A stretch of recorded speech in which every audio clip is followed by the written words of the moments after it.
Hi, I'm Katie, and this is episode 47 of Ornamentations, which I think is going to be a great one because, I've had quite the 2 weeks. So since I saw you last, I went to the attic and met some stitchy friends there. We had a wonderful time.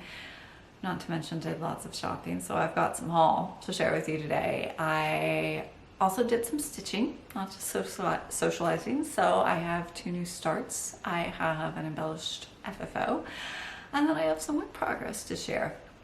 But before we get started, I would just like to apologize if the sound gets terrible during this video or if I get off my filming schedule in the future. A gigantic remodel has started just down the street from me, and honestly, I never know when the heavy machinery is going to start up. So I'm hoping I've got a little window here, but if it gets bad, I'm really sorry. Construction crews, amazingly, do not consult me about when they want a demo. But the attic. I went to the attic. It was my first time there, and oh my gosh, it really is stitching Disneyland. I'm afraid I might babble quite a bit during this video because it was just so much stimulation between being at the attic for the first time and then meeting all these fellow stitchers for the first time and meeting Jean, and a whole lot to process. So I'm not sure I can actually deliver any kind of coherent recap, and I would really refer you to Brenda and Laura's most recent Flosstube to hear all about who was there. Lots of really cool, fun, welcoming people. They really did justice to what it was like to be there and meet everyone and be in Jean's magic world much better than I could. The only thing I would add to what they said is that if you've ever wondered what it's like to meet Brenda and Laura in person, they really are just that kind and hilarious and full of warmth. It was a really lovely gathering, and honestly, I'm not that good with meeting new people. I'm very shy. I'm very awkward.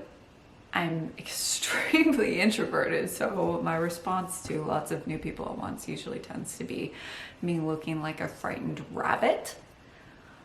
But I felt like I had known everyone there forever within the first half hour. It was really quite amazing. Stitchers really just are a wonderful group as a whole, so kind and so welcoming. Speaking of first, this was really my first time actually meeting people I don't already know who watched my Flosstube, which was so weird to meet someone and hear that they watch me, because my response was just, wait, what, really? Every time. I don't know if that ever gets less weird. If any Flosstubers are watching this, maybe they could weigh in on that. But so that was pretty wild. And then the attic. Jean Lee. So if you watch a lot of Flosstube, you've probably already heard about what an experience it is to go to the attic and to meet Jean. I know I've heard a lot of that, so I thought I knew what to expect going there. And yet it's like the difference between seeing the photo on a chart and then seeing the actual stitched piece in person.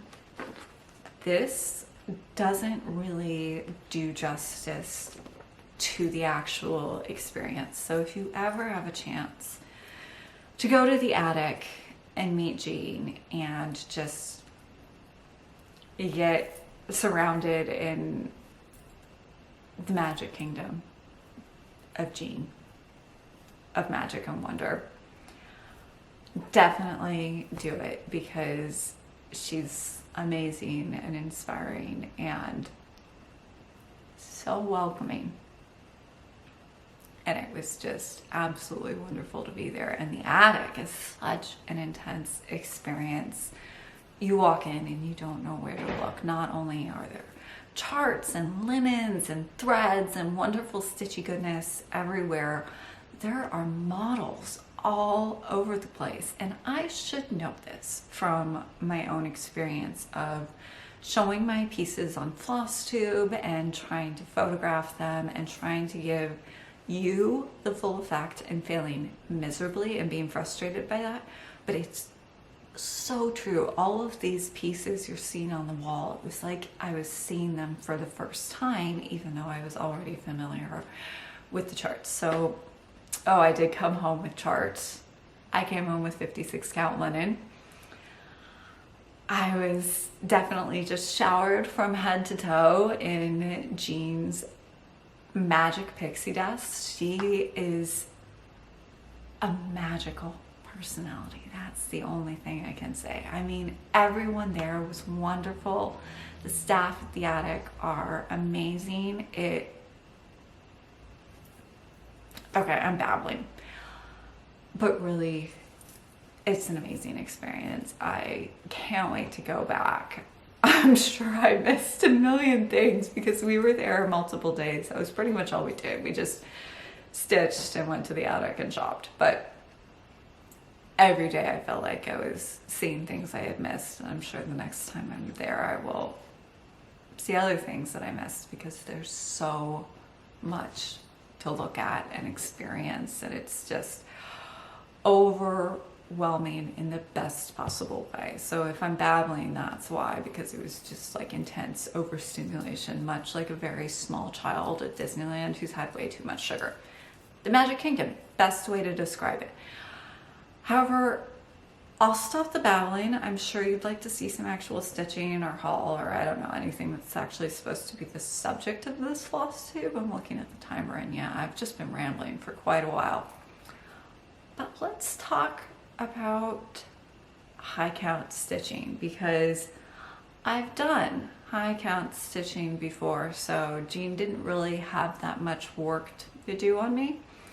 But one thing I encountered at the attic that I did not expect was her tiny smalls. So all over the attic are things that Jean has stitched, and some of the most fascinating were her smalls. Now, if you have watched my Flosstube before, you know that I love smalls, especially Christmas smalls. I love having regular small finishes to just kind of keep me going on my bigger projects. So smalls, totally up my alley. I usually do them on 38 count, which is kind of my sweet spot.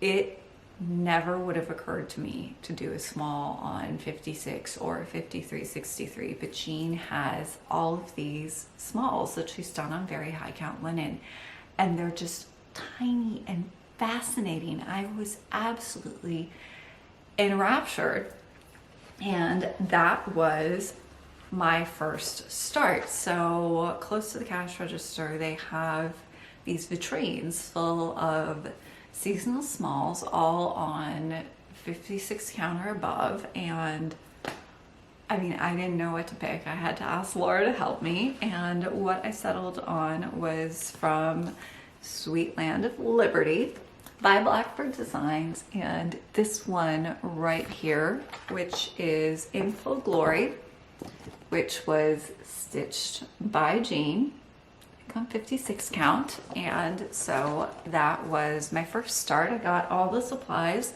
while I was there and made a start, although most of my stitching has actually been done since I got back. It's so tiny. It's so tiny. It's amazing. So this is a spool thread and this is the piece. There's something absolutely enchanting about tiny stitching in general, but tiny stitching on a tiny piece is just magic. So this is on week's 56 count linen, and then I did my own conversion with Surfine. I will post this in the description. I absolutely love it.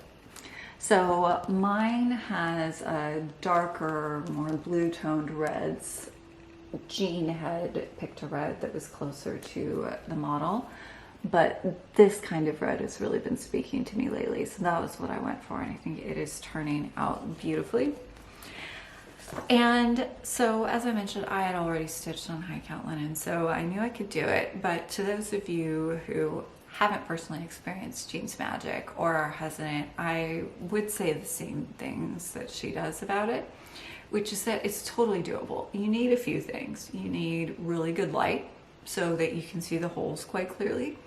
You need the right needle. So I've got a number 12 beading needle here, and that's absolutely, sorry, a number 12 short tapestry point beading needle, not a regular beading needle. It's shorter and it's got a blunter tip and less flex in the needle. Because if you've got a needle small enough, then it allows you to find the holes much more easily. It's not fighting the weave when you work. And the other thing you need is just to give yourself a little grace. It takes a minute to get your eye in. So I have done a high count before, but I hadn't done it for a while. And when I first put the first stitches on, and I started right up here on the border, and I was like, oh, what was I thinking? This is a lot harder than I remember. And then by the time I got here, my eye had adjusted and I was totally fine. So you need to just give yourself a minute for your eye to adjust to the finer thread, and then you'll be able to keep going along. Side note to Laura, yes, I was just sitting there doing this. I was actually sitting there doing this while watching your Flosstube, guys. So it is totally doable. I am really enjoying it to the point where I kind of want to throw a lot of my plans out the window and just do magical tiny smalls and tiny samplers. Jean stitched with us one evening and one afternoon, and then she also showed us some of her whips, which are all on high count linen. In particular, she showed us her Sarah Stewart Hardman. Oh my gosh, it was amazing, and my head has just been filled with dreams of tiny samplers, or large samplers worked small because they're on very high counts ever since. Justine, just quilty stuff on Instagram, was also there, and she was stitching Scarlet Berries on 56 count. Oh, it's just magical. I love it. If I didn't love stitching with goblins so much, I think I would just go all the way to high count and never go back. But I do really love goblins, so I think you'll probably be seeing more of a mix from me in the future. But that was my first start. And then, speaking of high count stitching, at Laura's request, I brought the Britomart casket to share, but I also brought Plum Street samplers, my early days, which I stitched on Legacy Linen 5363 Sicilian Marzipan. And yeah, everybody bought the chart. Several bought my silk conversion, and Brenda and Laura were talking about it this weekend, so I thought you might want to see it if you're new to my channel and haven't seen this before. It is such a lovely piece. The conversion appeared in episode 32, and I will link that in the description. You can do this either in Surfine like I did, or you can also do it in 103s if you'd like to stitch on a lower count linen. Although there really is something magical about a larger piece stitched so small. I've just been thinking about all of the things I would like to do ever since I got back, and honestly, oh, why can't there be more than 24 hours in the day? But before I get on to everything else, I think we should do a haul, because I noticed something quite funny. So I got some charts for smalls, the Blackbird, Sweet Land of Liberty, as I already showed you, and then I got Threadwork Primitives Wintertime which I'm going to stitch on 5363 waffle cone. Jean did this. Laura pulled the chart and said, oh, this is one of the things Jean did. And it was just like, okay, sold. I'm doing that because small, high count linen, Christmas. Oh yeah, you got me. And then another small that Laura and I are doing together on high count. Again, Laura just walked up and said, Jean did this, and I'm sold. This is Plum Street Samplers Cereal Bowl Collection of Sampler Lessons. Make use of present time.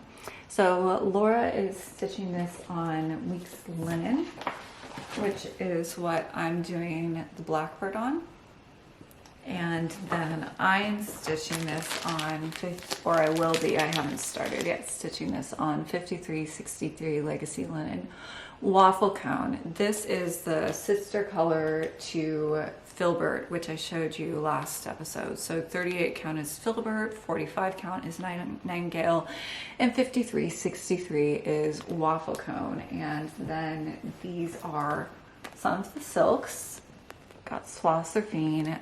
There are some overlapping colors with the Blackbird, so I'll share the full conversion once I start stitching. So those are my planned high count smalls. And then I also bought some larger charts. So this is Samplers Remembered Checkerboard Stag Sampler. So they had a model of this and I just loved it. I had an H&H. The deer with the eyelets and then this amazing vibrant carnation. I don't think I'll stitch the whole thing, but that center element, sorry about the glare. Oh, I just loved, and that was one of those things where even with so many things on the wall and so much to look at, my eye went right to it. So I had to have that. And then one of the other sampler charts I bought, I had seen this in the market releases and thought it was amazing. And I saw it in the charts of the attic and I thought it was amazing. But I kept on saying to myself, you know, Katie, you hate block stitching. You have enough big projects. Do you really need this? No. And then of course, one of the things about being at an LNS with a group of stitchers is that everybody is sharing constantly what they've picked out from the charts. And then Susan Stanley, Susan, this is all your fault, walked up with Oh Sweet Humility, Eliza Townsend's work from Cross Stitch Antiques. And I just gave up and bought it. I think that this will be my Sampler September piece. Whether I stitch this on 45 count Jersey Cream or 5363 Sicilian Marzipan is TBD. Weigh in actually in the comments. Please let me know. It'll be with Surfine in any event. I like to go up to Surfine at 45 count and above. I know a lot of people don't, but that's just my personal preference. I love a good green and I love red and pink dominant samplers. So Eliza Townsend. So, you know, for somebody who hates block stitching, there's been a lot of grass in my life lately. First it was Plum Street, and then it was Plum Street, and now it's Eliza Townsend apparently. So yeah, I bought it. I'm gonna stitch this. This will be my Sampler September start. I will definitely not finish this in September. It's not that much bigger than my early days. It's 259 by 265, which on a high count linen won't actually make for an enormous piece. But I did have a look at the chart and there's a fair amount of stitching in there. But how cool is that? Like, why does the peacock have this long red neck? And there are red cows and black and white cows and something that's maybe an owl. I don't know. It's so quirky, but in the best possible way. And I love the color scheme on this. So Eliza Townsend's work. I also got some linens. So waffle cone. as we already discussed, and 56 count linen from Weeks, and then also cloister cream. So I have tons of small remnants of this from the holiday kits, but I did need a nice big piece for upcoming holiday sparkle prim. So I took the chance to get a nice big cut of cloister cream. And then I did also buy some 103s, but I couldn't resist organizing them and putting them away in my drawers the second I got home. So that I can't share with you. Next time, given all of the enchanting high count stitching I'm planning, I think I'll bring my inventory for Surfine and work on trying to fill that out a little bit. Yes, I already want to go back to the attic. I have been home just over a week and I'm already thinking about going again and how much fun that's going to be. And then the last thing I bought were a pair of scissors by the Scissorist, and these were recommended by Jean personally. We all bought them because, you know, if Jean tells you you need to have something, you need to have something. And these are by the Scissorist, and they are a very fine tip, curved scissor. And what I really like about these is that they're not handed. I'm left-handed and I frequently stitch right-handed, but the one thing I cannot do with my right hand, I'm normally quite ambidextrous, is use a pair of scissors. I have to use scissors with my left hand. So a lot of curved tip scissors don't work for me because they're handed. These are identical on both sides, so a lefty can use them with no problems, and that I really appreciated because a lot of the embroiderers I know use the Kai curved tip scissors, which are a lot like this at the blades, but they're handed and I cannot use them. So this was great. So Jean was telling us that these are her favorite new scissors because of how fine the point is, that she was finding the blunt tip scissors to just not give her the accuracy that she needed, particularly with the pin stitch. I have been using that more myself, particularly on the Blackbird. And it is true that the secret to a neat pin stitch is, well, there are two secrets, just if you're wondering. The first is to make sure that you're actually piercing your thread on both passes, and the second is to clip it as close to the base as possible, and for that you definitely need precision in your scissors. So if you've been struggling with the pin stitch, or if you like to do the pin stitch, these are from the Scissorist. They were very reasonable. They were $40, which is, I mean, it's $40, but for a good pair of scissors, that's nothing crazy. And as Brenda noted, they do come in a nice little leather case. So I have been using those on my Blackbird and have really liked them. I mean, Jean could never steer you wrong, right? That's not a thing. I think that's really most of my haul. I did buy a few more charts. I bought some silk, as I mentioned, but I'll save that for another day when I don't have quite as much excitement and cool things to share. So my starts, I showed you the first one, but I'm going to show it again just because I'm so enraptured by the super tiny stitching. Oh, look at that. That's amazing. I love it. And I will post the conversion for this.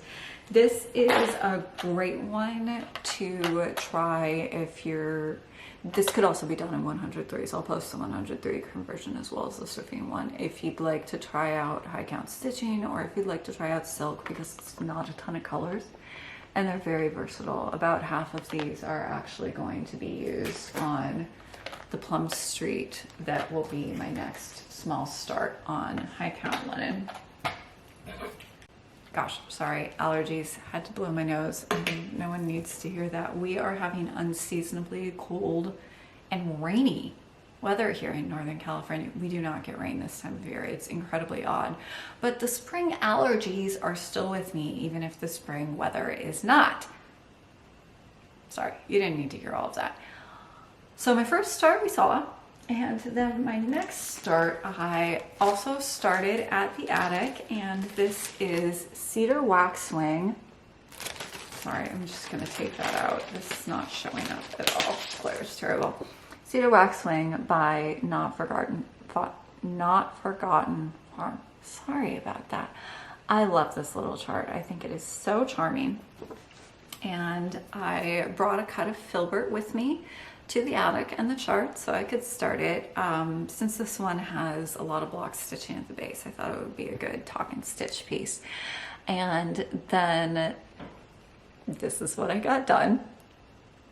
Not very much, but I was able to start picking my colors. I did, as you can see, test some in the corner. I had originally thought I'd do more what Susan calls bittersweet oranges, but I found that these really tonal, almost brown ones worked just beautifully with Filbert. I haven't finished this conversion, but these are 4 colors that I bought at the attic that I think will ultimately all go in Cedar Waxwing. So I'm thinking this will be something very tonal, and then I'll add a little sparkle prim to dazzle it up. And hopefully before I see you again, I'll get some progress in on this one, because this is an absolutely lovely little chart. And I just love this color of linen. So this is the 38 count Filbert, and then as I mentioned, I bought the 5363 waffle cone as well when I was at the attic. It's beautiful. You're going to be seeing a lot of this color from me in coming months because, oh, I'm in love. I will post the conversion for this once it's finished, but since the conversion currently consists of just one color, you'll have to wait for that. But it is a great stitch, and I hope many of you will join me in it because it's lovely, and I am just in love with the color of the linen. And then I also have an update on Big Blue House Pink Cube Drum by Stacy Nash. So the last time we saw this, I had finished the drum, but not the embellishments. I had mounted a too big bow on it, and oh, I told you that I was scouring for the correct ribbon. I was. Someone commented recently that they think one of my trademarks is my attention to detail. You could really say my obsessive attention to detail, and that's probably correct because I bought and tried a million ribbons to try and get the right one. I think this might not be the final because I might have located this in a thinner width that would be more proportional to the piece, and that might knock out what I've got on here right now, which is a lovely blue, and it's pretty close, but that extra degree of depth in the blue I think just really adds something. So I put the strawberry on a separate piece of ribbon and just hung it off the back as a decorative element, and then added just a plain little bow on top. And this is a 1/2" Witch single face silk hand dyed ribbon. So the ribbon will not be included in the kits, and I don't have a release date yet on the kits. Stay tuned for that. But what I will do is I will share photographs and sources on the different options, and then you can pick what you like best, or if you've got something great in stash, then definitely use that. But I do really recommend embellishing this because I love what that little extra detail, that pop of darker blue adds to this piece. It's a nice extra detail. But again, stay tuned because next time I might have a different bow on it. I love that color. It's beautiful. I'm not exactly certain what it is. It was just something in stash, but I think I might have found it. So stay tuned. And then the last thing I have on my own stitching is my progress on Plum Street Samplers this happy morning, which we've been following along with. And as I mentioned, I am making some changes to this to make it a tribute to my family farm on my mother's side. Well, one of the family farms. Lots of farms because I come from a long line of farmers on my mom's side.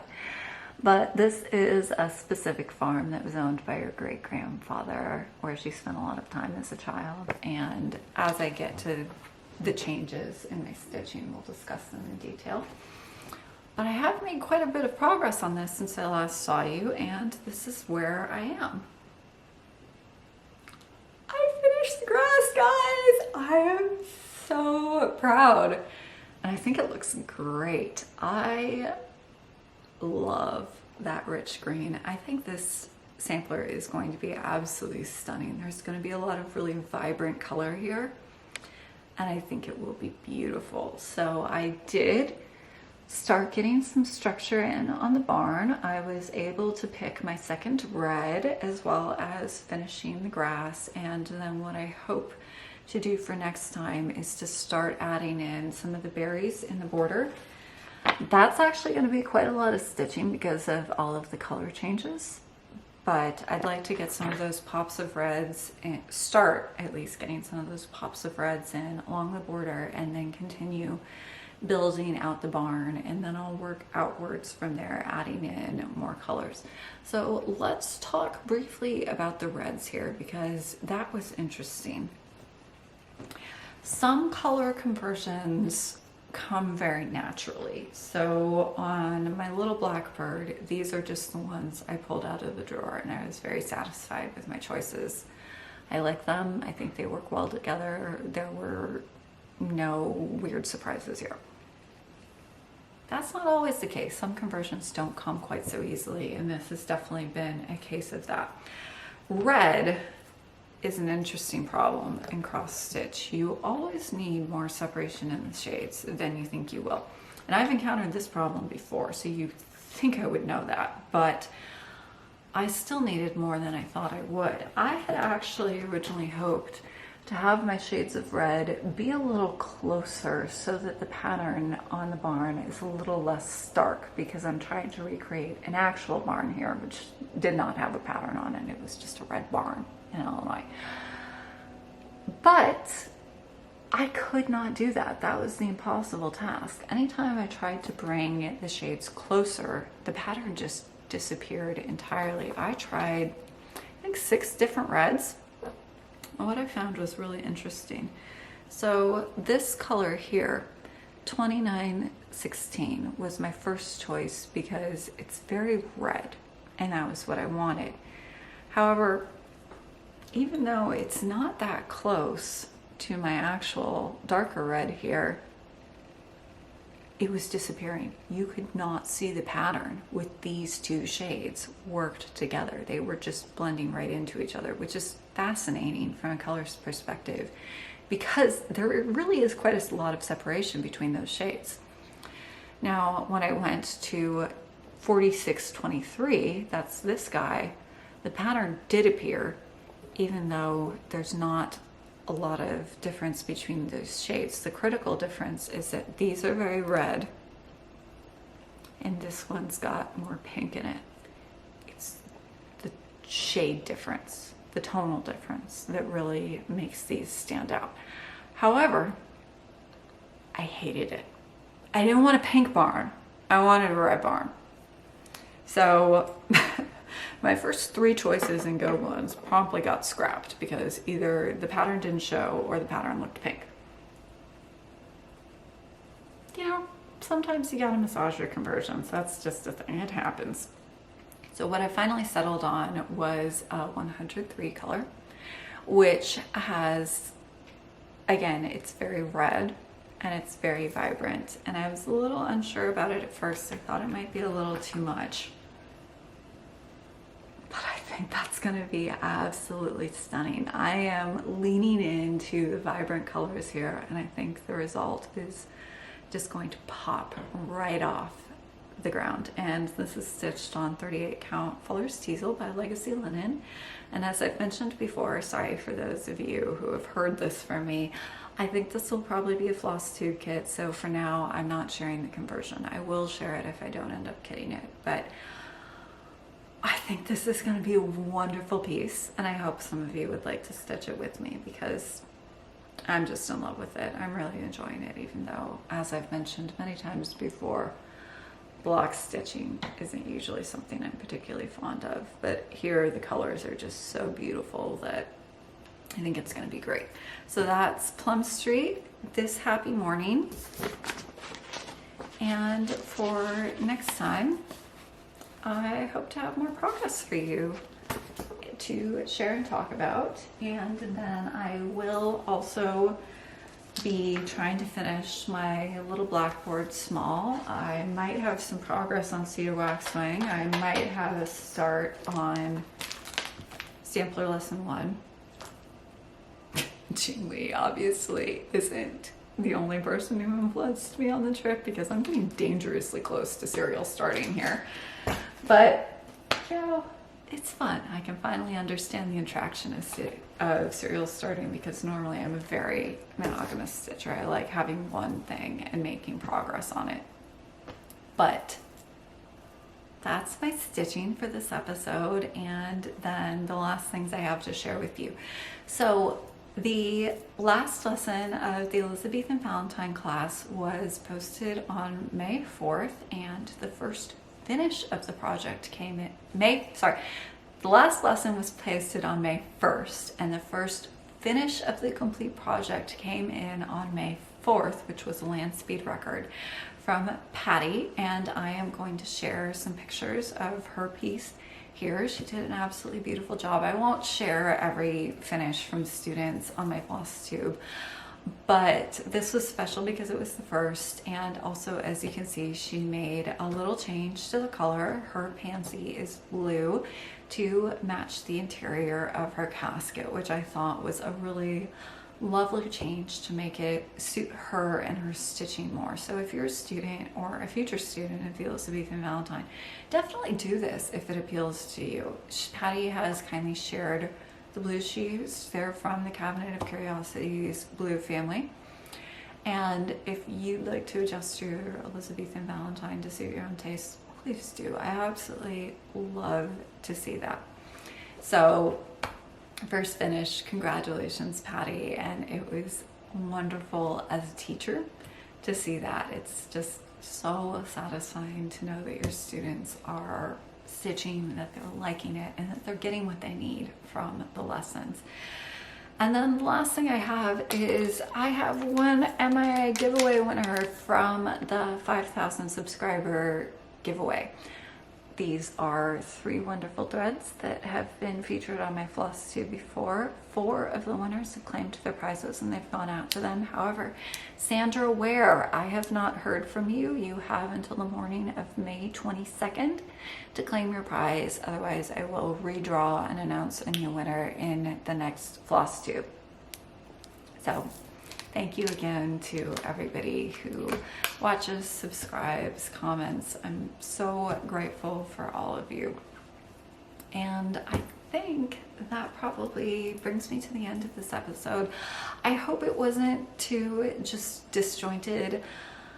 I feel like I have so much to say about how magical the attic is and how magical Jean is and how much she influenced me, and so many of my future plans are really after seeing Jean's work and being so inspired by it. But oh yeah, definitely overload of stimulation, and I am having some trouble summoning coherent thoughts. Like I said, babbling, and I'm sorry about that.